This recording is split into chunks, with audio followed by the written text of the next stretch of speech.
inna lillahi wa inna ilaihi raji'un. Inna lillahi wa inna ilaihi raji'un. Inna lillahi wa inna ilaihi raji'un. Musulman Najeriya wallahi mu ji kunya. Musulman Arewa wallahi a ji kunya. A ji kunya. Musulunci gaskiya, faɗan gaskiya da rashin jin tsoro, a nan aka san musulunci. Amma wannan da ake yanzu, wai dan a ce wai musulmi ne shugaban ƙasa, wai munafunci ta baibaye ba za a faɗi gaskiya ba. Ana ta kashe mutane kamar dabbobi, ana wa mata fyaɗe, ana wa maza fyaɗe, ana abubuwan da bai kamata ba, ana wulakanta jama'a, ana ƙona gidaje, ana ƙona abinci, ana destroying abubuwa. A ce wai ba za a yi magana ba. Wallahi mu ji kunya. Mu ji kunya, dan wannan ba musulunci bane ba. Musulunci an santa da mutuka faɗi gaskiya nan a nan a gaskiya ba, musulunci an santa da gaskiya, amma wannan munafincin da ake yanzu tur. Barka da kasancewa tare da wannan channel mai suna sirrin waya iPhone da Android. Idan wannan ne karon farko da kake kallon bidiyo a wannan channel, sai kai kokari ka danna mana subscribe, ka kuma danna like da kararrawa domin sanar da kai a duk lokacin da muka dora wani sabon bidiyo. Ikon Allah sai kallo.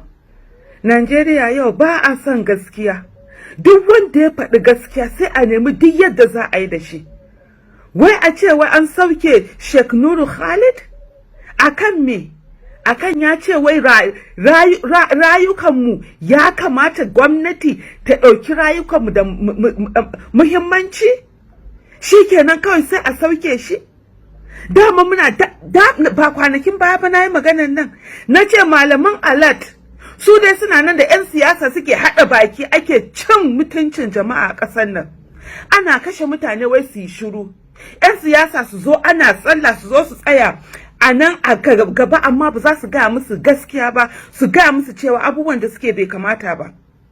Wai a ce wai shi Sheikh Nuru Khalid wai yayi magana ya ce wai kashe-kashen da ake yi abin yayi yawa, gwamnati ta ce wai tana da iyaka abin karfinta, yace su ƙara akan karfin nan da bata yi ba. A wai shikenan sai an sauke shi, kwamiti din masallaci ta sauke shi, a dan wai a yana sa baki a harkar siyasa. Me rayuwa in ba siyasa ba? Rayuwa gaba ɗaya kanta ba siyasa bane ba? Masallaci ba shi yana kamata ana zancen idan abubuwan da ya zancen siyasa da koma menene ba a yin su a cikin masallaci ne? Ko ba sai ya kamata suna jan kunnuwa shugabanninmu da ba sa jin magana ba, suna gaya musu gaskiya. A lokacin Jonathan ana ta alkunut ɗin ta kare koko a musuluncin ne ta kare a koko munafunci ne duk ta maimaye jama'a. Lokacin nan a gaba ɗaya masallata ana kiran malamai ana ta ce a yi alkunut, a yi kaza a kan abubuwan da ke faru, amma yanzu wai dan a ce wai Buhari shine shugaban ƙasa, wai yanzu munafici duk ta ɗauke, duk ta cinye kowa, wanda ma ya magana daga a ce za a kashe ka sai a ce za a yi kaza. Ni da muna shaga na ce mutuwan nan ba kowa zai yi ta bane ba. Malaman alat wai sai a ba malami kuɗi a ce ga abin da zai ce, da hannun bari wai ga wa'azin da zai yi. Inna lillahi wa inna ilaihi raji'un. Wai yau gaskiya ta kare? Wani irin munafunci ne wannan? Wallahi abin da yake, kun ga 'yan siyasa nan gaba ɗayansu canza su ya kamata a yi. Gaba ɗayansu 'yan majalisa ne, su gwamnoni ne, shugaban ƙasa ne, wane ne, ba gashi siyasa ta zo ba 2023 gaba ɗaya za su fito muku da campaign poster, su kawo muku shinkafa mudu 2 ko mudu 1, su ba ku gishiri da magi, ku karɓa ku je ku zaɓe su, sannan ku zo kuna tura mutane waya, kuna kiran mutane a waya, kuna damun su, kuna cewa su zo su taimaka muku, akwai yunwa a gari. Amma lokacin da aka siyar da 'yancin ku da kwamunku, wanda za su ƙara muku yunwa sai ku siyar musu. To duk mai kira na dama ina ga mishi yanzu, kana kira na wani waya kana kaza da kaza, na ce ku kira wa'annan yan wanda kuka ba su abin nan, ya ake ce musu, kuriyar ku, dan ba za mu zauna ba ana kuna ba su kuriyar ku, dan wasu su za su ɗauki nauyin ku da wahalar ku.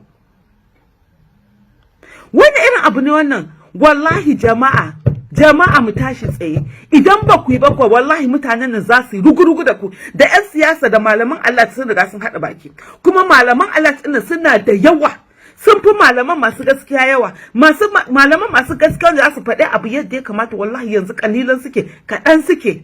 Sai an malaman Allah ne suka maimaye ko ina da ko ina, a yi magana su ce ba za a yi magana ba. Su ne masu fitowa su ce protest is haram. wato mutum yana abin da bai kamata ba, wai abu za a fito a ga mishi yana abin da bai kamata ba. To kashe-kashen nan da kuke gani ba yanzu muna kukan kan abin da aka yi akan jirgin sama jirgin ƙasa nan ba, to kaɗan kenan fa.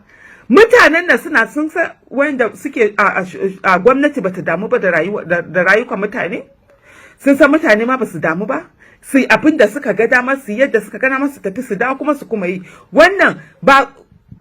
Inna lillahi wa inna ilaihi raji'un, inna lillahi wa inna ilaihi raji'un, inna lillahi wa inna ilaihi raji'un.